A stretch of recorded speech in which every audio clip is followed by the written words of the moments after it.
اللهم صل علی محمد و آل محمد و عجل فرجهم. خیلی ممنونم که اینجا تشریف دارید و برنامه خودتون یاد خدا رو همراهی میکنین. اگه خاطر شریف و مبارکتون باشه، ما از هفته گذشته بحثمون رو پیرامون دعا که در واقع سلاح انبیاست و عاملی است که باعث توجه و اعتنای خدا به ما خواهد شد، طبق آیه 77 سوره مبارکه فرقان، یعنی موضوع مهم دعا شروع کردیم و استفاده کردیم از فرمایشات ارزشمند وزارت اسلام و المسلمین نجفی نژاد عزیز که این نوبت هم قدم به چشم من گذاشتن. بحث رو در محضرشون پی خواهیم گرفت. آقا سلام علیکم و رحمت الله، خیلی خوش آمدین. عرض تسلیت. بسم الله الرحمن الرحیم. بنده هم متقابلا تسلیت عرض میکنم. سلامت بشین. ایام رحلت بنیانگذار فقید انقلاب اسلامی رو انشاءالله همونجور که فرمودین قدرشناس این نعمت بزرگ باشیم که ما در دوره انقلاب زندگی میکنیم و در این عصر و ایام تنفس میکنیم. انشاءالله بتونیم جزو شاکران این نعمت عظیم الهی باشیم. الهی آمین. همونجور که فرمودین بحث ما به مناسبت ایام ماه ذوالقعده که ایام ارزشمند ارتباط با خدای سبحان هم هست، بحث دعا بود. تعریف کلی از دعا ارائه کردیم که دعا اصل ارتباط با خدای سبحان هست، با قطع نظر از اینکه انسان خواسته و حاجتی داشته باشه یا نداشته باشه. بله، در دل دعا طلب و مسئلت هم نهفته است، چون معنا نداره وجودی که سراسر فقر و احتیاج هست به وجودی که سراسر غنا و بی‌نیازی است مراجعه کنه و در صدد رفع احتیاجات خودش نباشه. و اصل این که ما به خداوند متعال مراجعه میکنیم برای تأمین نیازهامون هست و اینکه خداوند متعال هم همه احتیاجات ما رو در کف اختیار خودش قرار داد. میتونست خداوند متعال یکی از نیازهای اصلی ما که مثلا مسئله حیات ماست در اختیار خودش بگیره و رزق و روزی ما رو مثلا دست ملائکه موکل رزق بسپره، سایر احتیاجات ما رو به دیگران بده و ما رو حواله کنه به درگاه اونها. خداوند متعال همه احتیاجات رو خودش مستقیم تأمین میکند، به این جهت که ما برای رفع همه نیازها فقط به او مراجعه کنیم. درست. خداوند فما ارباب متفرقون خیر ام الله الواحد القهار. اگر ما یک خدا داشته باشیم که او به تنهایی عهدهدار همه احتیاجات ما باشه، چه نیازی برای مراجعه به درگاه دیگری داریم؟ رزق و روزی ما هم به دست خداوند متعال، اما از ارزاق مادی و ارزاق معنوی. پس ما ضرورتاً باید به درگاه او مراجعه کنیم. حالا او برخی از احتیاجات ما رو قبل از درخواست و طلب ما جلو عطا فرموده، برخی رو متوقف بر مطرح کردن ما قرار داده. یعنی تا ما لب باز نکنیم، مطرح نکنیم، او برآورده نمیکنه. برخی از احتیاجات رو هم به محض مطرح کردن عطا نمیکنه. اصرار بر اونها و پافشاری بر اونها موجب استجابت دعای ما و رسیدن به اون نتیجه استجابت خواهد شد. ما یادم میاد هفته پیش به یه جایی رسوندیم قضیه رو که یه ذره مورد بحث بود. بله. اینکه ما که فقر مطلقی از هر نظر و او بی‌نیاز مطلق هست و اینها و نمیدونیم چی به صلاحمونه چی به خیرمونه، یه وقتایی اشتباه میگیریم. حالا آیاتی هم مطرح شد و توضیحاتی فرمودید. با توجه به اینها آیا ما اصلا شایسته است چیزی بخوایم دقیق مشخص کنیم من فلان چیز رو میخوام، یا نه کلی بگوییم آقا آن ده که آن به، اون چیزی که در هر موردی هر کسی هم به ما التماس دعا گفت یا خودمون چیزی رو از خدا خواستیم در قالب دعا مطرح بکنیم، میگیم خدا اون چیزی که من نمیدانم و به صلاحم هست. بله. آیا اینجوری باشه بهتره یا نه موردی اینجوری که الان شما دوباره فرمودید نه بعضی از حاجات هم خدا گذاشته به دعای ما که اصلا ما بخوایم، منتها با این فرضی که ما نمیدونیم چی به صلاحمون چی نیست، چی میشه ماجرا؟ ببینید، اگر انسان واقعا نمیدونه چی به صلاحشه به خداوند متعال واگذار کنه. اما نباید انسان همیشه خودش رو در این جهل رها کنه و بگذاره، چون در روایت هم به ما فرمودن اعرف سبل نجاتک، بشناس راه نجاتت چیه، بعد به صورت مصداقی همون راه نجات رو طلب کنی. من یه توضیحی عرض کنم. بفهم. ببینید ما اگر بخوایم به درگاه خدای سبحان بنده شکرگزاری باشیم، اگر الحمدلله رب العالمین یا شکر لله بگیم، شکر نعمت‌های الهی رو به جا آوردیم، درسته؟ اما اگر ما به تفصیل تک به تک نعمت‌های الهی رو بشمریم و شکرش رو جداگانه به جا بیاریم، هم در مرتبه شکرگزاری بهتر عمل کردیم و هم یه ثمره‌ای برای ما داره. مایی که با یک نگاه کلان کلی گفتیم نعمت‌های خدا رو شکر می‌کنیم، وقتی شروع می‌کنیم نعمت‌ها رو شمردن و خوردش می‌کنیم، بعد می‌بینیم چقدر زیاد این نعمت‌ها و حتی غیر قابل شمارشه و هر چه من مصداقی بگم به انتهای نعمت‌های الهی نمیرسم. همین خودش موجب یک معرفت تفصیلی میشه.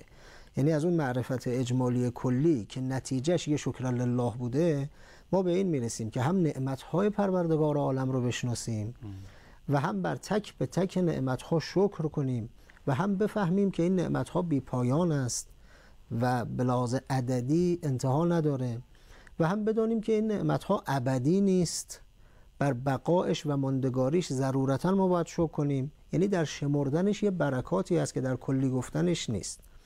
ما اگر به صورت کلی به درگاه خدای سبحان بگیم اون چه که مورد نیاز ماست برآورده به خیر کن و در حق ما مستجاب کن، درسته که خداوند از روی رأفت و کرمش همه احتیاجات ما رو تأمین میکنه، چنانچه قبل از گفتن هم خداوند متعال احتیاجات عمومی ما رو تأمین کرده.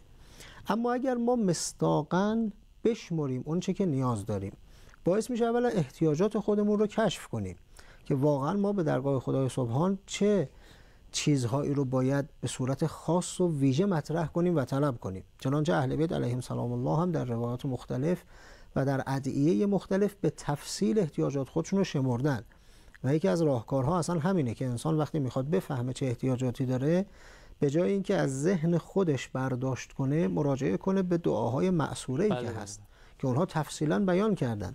اصلا نیازی نیست مازاد بر اونها ما بخوایم چیزی اضافه کنیم، به تفصیل همه احتیاجات ظاهری، باطنی، دنیایی، اخروی همه رو گفتن و شمردن. احتیاجاتی که نسبت به خودمون داریم، نسبت به خانوادهمون داریم، نسبت به نسل و ذریه‌مون، در یک دعا فقط مرحوم محدث قمی در مفاتیح نقل میکنن در اعمال ماه رجب که این دعا بعد از 4 دو رکعتی نافله لیل هم مطرح شده. یعنی 8 رکعت نماز شب ما که تمام میشه، قبل از خوندن نماز شفع و نماز وتر مستحب دعاهایی هست لابلای اینها. سر به سجده بذاره انسان، یه دعای بسیار زیبای 1 صفحه‌ای است. مرحوم سید ابن طاووس رضوان الله تعالی علیه نقل میکنن، مرحوم شیخ عباس قمی هم در اعمال ماه رجب میارن. بعد میفرمان بعد از 8 رکعت نافله شب خوب انسان سرش رو به سجده بذاره. لک المحمدة ان اطعتک و لک الحجة ان عصیتک لا صنع لی ولا لغیری فی احسان الا بک. متن طویل است. از اینجا شروع میشه، از خداوند طلب میکنیم اون لحظه آخری که میخوان جان ما رو از تنمون بیرون بکشن، من شر العدیلة عند الموت، یه وقت از اعتقادات درستمون عدول نکنیم، خدای نکرده اونچه که یه عمر باش زندگی کردیم رو از دست ندیم. دعای خیلی قشنگی است. آره که نگرانی امیرالمؤمنین وقتی یه چنین چیزی هست دیگه ما چقدر بله همینجور خواسته ها رو یکی یکی خداوند متعال به تفصیل برای ما مستجاب میکنه وقتی مطرح میکنیم. بعد آخرش که میرسه حضرت چیز زیبایی تعلیم میدن، میفرمایند که خدا این رو برای من مستجاب کن در حق من و در حق نسل و ذریه من و در حق همه کسانی که من دوستشون دارم و در حق همه کسانی که اونها من رو دوست دارن و همه کسانی که در آبا و اجداد من بودن تا آدم ابوالبشر که من حاصل نسل اونها هستم. عجب. یعنی چه دامنه وسیعی رو حضرت در یک عبارت 1 خطی، من ولدنی و ولدته و احببته و احبنی، هر کسی که او من رو به دنیا آورده یعنی در زمره آبا و اجداد من هست، از اسلاف من هست، و هر کسی که تا قیام قیامت اگر نسل و ذریه من ادامه داره در نسل من هست، و از همزمانی های با من، هم عصر من، اونایی که به من علاقه دارن من بهشون علاقه دارم، همه خیشان من، بستگان من، همه رو در بر میگیره. خب وقتی ائمه صلوات الله علیهم اجمعین انقدر زیبا مصادیق تعیین دعا و خواسته رو مطرح کردن، در همین دعای زیبایی که حالا اشاره کردم یک فقرش 8 حاجت رو مطرح میکنن. و اعطنی السعة و الدع و الامن و الصحة و البخوع و القنوع و الشکر و المعافات. خدایا گشایش، راحتی، صحت و سلامت، امنیت راجع به خودم، خانوادم، بعد خضوع و خشوع در مقابل خودت، صداقت در رفتار با اولیاء خودت و با خودت، بخشش از دیگران، آسانی در زندگی. اینا مصداق دیگه. اینا رو چرا انسان نشناسه؟ چرا مطرح نکنه؟ چرا دعاهاشو خورد نکنه؟ اینکه به موسی سلام الله علیه ذات اقدس احدیت در حدیث قدسی فرمود همه چی تو از ما بخوا، بند کفش تو، نمک غذا تو. یعنی چی؟ یعنی تو بیا با من سفره دلت رو باز کن. ما عرض کردیم دعا فقط خواسته نیست، دعا بهانه است برای ارتباط وسیع با خدای سبحان. وقتی انسان همه حوایجش رو در یک جمله مجمل بیان کنه، 1 دقیقه پیش خدای تبارک و تعالی میشینه. وقتی بخواد مصداقی تعیین کنه، ساعتی فرصت هست که این مطالب رو مطرح کنه. بله، خیلی خیلی ممنونم. دست شما درد نکنه. ما اگر صلاح بدونید یه فاصله بگیریم، از دوستانمون برگردیم. پس به این نتیجه رسیدیم که اون شکرم مثال زدید، برای من خیلی جا افتاد قضیه که تک تک هم یه یادآوری میشه از نعمت‌های بزرگ خدا، هم باعث به نظرم متول شدن زمان این ارتباط میشه. یعنی این ارتباط خیلی بهتر و با کیفیت‌تر و بیشتر شکل میگیره، تا اینکه یک بار من بگم آقا الهی آن ده که آن به، خداحافظ شما برن دنبال. می‌شون یعنی ارتباط از این نظر. بریم و برگردیم و استفاده میکنیم از صحبت آقا بیشتر. بفرمایید. خواهش می‌کنم. اللهم صل علی محمد و آل محمد و عجل فرجهم. خیلی ممنونم. عرضم حضور شما داشتم یه نکته فکر می‌کردم خوبه با شما و آقای نجفی نژاد عزیزم اینو به اشتراک بذارم. اینکه انقدر خدا دوست داشتن که ما این فضای ارتباطی شکل بگیره، اهل دعا باشیم، که علاوه بر حالا مکان‌ها، زمان‌هایی رو هم اختصاص دادن اصلا برای دعا، که حالا ائمه ما به ما گوشزد کردن و یادآوری کردن. یه شب‌هایی هست در طول سال، یه روزهایی هست به ما گفتن که این شب‌ها بیشتر دعا بکنید، مثلا مثل شب‌های قدر، یا مثلا مثل روز عرفه که در پیش داریم که اصلا روز دعا و نیایش، کل ماه مبارک رمضان که ماه دعا و نیایش گفتن و اینها. یکیش هم به نظرم این فرداست. فردا روز دهو الارضه و خب حالا ادعیه‌ای هست و اذکاری و نماز و اعمالی داره و اینها که پاداش خیلی زیادی هم داره. اگه صلاح دونستین راجع به این موضوع هم خوبه به نظرم به فراخور مناسبت زمان و فرصتی که در اختیار ماست، همین که فرمودید، هم فردا و هم امشب. بله، به امشب یعنی هم شب دهو الارض شب بسیار ارزشمندی است و شب با عظمتی است، و هم روز دهو الارض که هم شبش اعمال مخصوص داره، ذکر فراوان گفته بشه، به مناجات پرداخته بشه.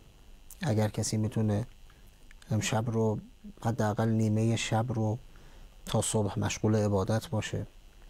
و هم روز فردا که روزش بسیار سفارش شده و در روایت داریم معادل روزه 60 ماه هست.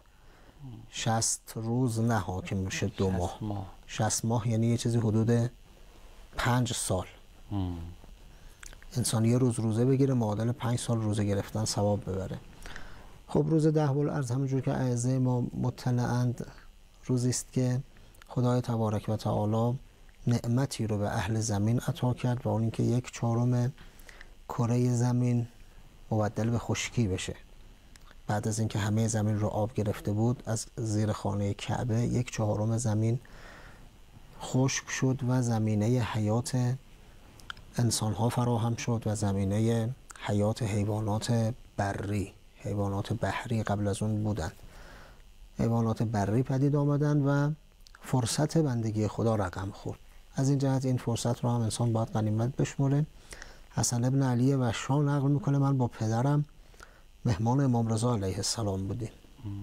خدا انشالله تو همین ایام روزی ما کنه، چون مستحضرید که دهو الارض از ایام زیارتی مخصوص امام رضا علیه السلام هم هست. غیر از 23 دهو الارض هم روز زیارتی مخصوص هست. این اصلا حدیث معروف دهو الارض هم از امام رضا. بله. نقش حسن ابن علی و شام یا پدرم مهمون حضرت بودیم، شام خونه آقا بودیم. قربون امام رضا بشم، امام رؤوف بودن، گاهی برای اصحابشون جا پهن میکردن. گاهی غذا میدادن، گاهی تو حمام پشت اون شخص غریبه و ناشناس رو کیسه میکشیدن. هر جور که اصحاب و یاران چه شناخته چه ناشناس ارتباط برقرار میکردن، از دامنه رأفت حضرت علی ابن موسی رضا علیه آلاف و تحیت و ثنا بهره مند بودن. انشالله ما هم سر سفرهشون مهمان باشیم. گفت آقا اون شب ما رو تذکر فرمودن و عظمت شب دهب‌الارض و صبح فرداش، و اینکه فرمودن این روز مصادف با تولد ابراهیم هم هست، مصادف با تولد حضرت عیسی علی نبینا و آله و علیهم السلام هم ظاهرا هست. روز اولین نزول اولین رحمت الهی از آسمان هم گفتن شاید روز دهوالارض رو در روایتی من دیدم. همینجور که فرموده از فرصت‌های ویژه ارتباط با خداست. یعنی اگر دعا به نحو عام در همه ایام سال مطلوبه، انسان خوبه که در فرصت‌های خاص استجابت دعا هم حتما ارتباط با خداوند رو داشته باشه، چون این ارتباط جبران کننده اون ایام غفلت ماست. یعنی اگر ما نتونیم 5 سال روزه بگیریم، یه دهوالارض ما رو به اندازه 5 سال جلو میندازه. اون سکوی پرش و جهش به سمت خدای سبحان هست. ما چون در مورد دعا صحبت میکردیم، خب تذکر بسیار به جای فرمودید که از این فرصت استجابت دعا و همه فرصت ها ما در ساعات شبانه روز هم ساعات خاصی داریم. مثلا لحظه ای که اذان ظهر رو میگن به اندازه 2 رکعت نماز اوابین، در واقع داریم لحظه استجابت دعاست. اصلا موقع هر اذانی، بین اذان و اقامه، بعد از هر نمازی، اینا لحظات استجابت دعاست که خوب انسان بله موقع بارش باران. من عرضم این بود که این نکته عرض کردم به اشتراک بذارم، عرضم این بود که باز این نشون دهنده اهمیت این ماجراست و چقدر ما باید به قول معروف بیش از پیش توجه کنیم. بله خداوند نشانه هایی گذاشته که ما رو دعوت کنه دیگه. بله. یه نکته هم من اضافه کنم، شاید بیش از این هم در این برنامه نرسیم. غیر از مکانهای مختلف که شما فرمودید انسان رو دگرگون میکنه، بیشتر یاد خدا میندازه. فی بیوت اذن الله ان ترفع و یذکر فیها اسمه، اصلا دعا اونجاها شنیده میشه، خیلی سریع مستجاب میشه. و زمانهای خاصی که انسان رقیق القلب میشه، ارتباطش با خدای سبحان برقرار میشه. در وجود ما انسانها حالات مختلفی هم عارض میشه آقای قوامی. یعنی من همیشه به یک حال ثابت نیستم که بگم الان حالم خیلی خوبه با خداوند متعال حرف بزنم. یه موقعی انسان خیلی خسته است. یه موقعی خیلی نگرانه. یه موقعی دغدغه‌های فراوان داره. یه موقعی یه مسئله‌ای در زندگیش پیش اومده به شدت غضبناک و گلایه‌منده. جالبه که در روایات اهل بیت علیهم سلام الله برای هر یکی از حالات نفسانی ما هم یه دعایی گذاشتن که در اون حال هوا اگر ما قرار گرفتیم، باز باعث نشه ارتباطمون با خدای سبحان کم رنگ بشه. تو همون حالم شکل ارتباط با خدا رو مطرح فرمودن. مثلا من تو زندگیم گرفتار شدم، یه مسئله اومده کلافم کرده، واقعا غضب دارم، ناراحتم و یه گلایه هایی هست که باید مطرح کنم. میگن این گلایه ها رو پیش کی مطرح کنی؟ چه بهتر که به درگاه خدا مراجعه کنی. منتها تو اون حالت مناجات الشاکین رو بخون. از دست نفس خودت و اتفاقات پیش آمده به درگاه خدا شکایت کن. اگر مسئله اومده که باعث اضطراب ما شده، باعث ترس و استرس ما شده، مناجات خائفین رو بخونیم که تازه در همون مناجات خائفین هم متعلقات خوف رو میشمرن که ما واقعا تو زندگی از چه چیزایی باید بترسیم. شاید یه چیزی خیلی ما رو ترسونده، وقتی مناجات خائفین مراجعه میکنیم میبینیم اصلا اون مایه ترس نبوده، خیلی دهشت‌های بزرگتر مقابل ما هست که باید از اونها بترسیم، به اونها توجه کنیم و خوفمون رو نسبت به این مسائل به درگاه خدا سبحان مطرح کنیم. اگر گناه و خطایی از ما سر زده، مناجات تائبین و توابین رو بخونیم و همینجور حالات مختلف. فقط در مناجات 15 15 حالتی که در وجود انسان پدید میاد که نمیدونه در این حالات مسکن چیست، 15 مدل تسکین دعایی آموختن که ما به وسیله اینها به درگاه خداوند مراجعه کنیم، هم حال خودمون رو بهبود ببخشیم و هم این حالتی که در ما ایجاد شده رو یک باب معرفتی بدونیم. یعنی من تا حالت شکایت درم ایجاد نشده باشه، وقتی که به مناجات الشاکین مراجعه نکنم و حالات مختلف نفس خودم رو نشناسم و ضربه هایی که از طریق نفس به من وارد میشه، اونها رو به درگاه خدا مطرح نکنم و علاجش رو نیابم، یک باب مفصل معرفتی بر اون بسته است. وقتی توی این حالت میرم این مناجاتم باز میکنم، میبینم چقدر منطبق بر احوال من حرف زده و همینجور هر یکی از دعاهای دیگه. خیلی خوب. من یه سوالی هم برام پیش اومد. حالا ممنونم که اشاره کردین به صحیفه سجادی زینت عبادت کنندگان هست سجاد سلام الله علیه برای کسانی که میخوان مأنوس با دعا باشن، اونم ادعیه معصومین سلام الله علیه مجمعین. به نظر این اولین کتاب میتونه باشه که مطرح باشه و انس بگیرن. اخت القرآن و زبور آل محمد هم لقب‌هاش هست. من دقایق پایانی برنامه است، شاید بگم ثانیه‌های پایانی برنامه است. منتها باز دلم میخواد یه سوال مطرح بکنم از این جهت که خوبه تو ذهن مردم باشه، هر کس بگه ببینیم به پاسخی برسه از جمله حقیر. پاسخش به نظرم میمونه برای برنامه بعدی که حالا بعد از احتمالاً یکی دو هفته فاصله اما برنامه بعدیمون پخش خواهد شد، چون ایام هفته حج و ولایت و این رو داریم. بعد از اون ان شاء الله باز فکر میکنم در خدمت شما باشیم. سوال چیه؟ اینه که بعضیا میگن شما اگر خواسته ای داری از خدا، که خب ما خواسته شده ازمون دعا بکنیم، خواسته هامون رو بخوایم، مسئلت بکنیم از خودمون، طلب بکنیم. بعضیا میگن که اصلا تو روایت هم داریم شما باید اصرار کنید، الحاح کنید، پافشاری بکنید به خواستتون و اون رو از خدا بخواید و خسته هم نشید در راه خواستن اون مطلبی که از خدا میخواید. بعضیای دیگه میگن نه، این اصرار و پافشاری و الحال خیلی جایی نداره. آقا یه بار، دو بار، سه بار من از خدا یه چیزی خواستم نشد، دیگه شما تن بدید به رضای خدا. اینکه شما پافشاری میکنید این یعنی راضی نبودن به رضای خدا و مشیت الهی. شما بپذیرید. یهو میگی، مثلا میگم آقا من فرزند میخوام، همه کارم انجام دادم، حالا هی دعا میکنم. آقا بس دیگه، 1 سال، 2 سال، 3 سال، 10 بار، 100 بار دیگه شما بپذیر. اگه صلاح بود و مشیت الهی بود و به صلاح شما بود، خدا حتما تا حالا اجابت میکنه. دیگه شما اینقدر، این دیگه میشه کفران نعمت مثلا. این حدش کجاست؟ و 30 ثانیه وقت یه 30 ثانیه بگین تا مفصلش بمونه. قرآن میفرماد ادعونی استجب لکم. بله. و اذا سألک عبادی عنی فانی قریب اجیب دعوت الداع اذا دعان. ما اصلا دعایی که اجابت نشه نداریم. شما روی موضوع اصرار داری میکنی، با هر بار اصرار خدای تبارک و تعالی داره چیزی رو بر شما مستجاب میکنه که شما نمیدانی. در قیامت باش مواجه میشی. پس اصرار به دعا خیلی مطلوبه، پافشاری روی دعا. منتها اون حالی که خودتونم اشاره فرمودید به این که اگر مصداقاً همین خواسته من محقق نشد، سرد نشم، ناامید نشم، ارتباطمو قطع نکنم، قهر نکنم با خدا، قهر نکنم،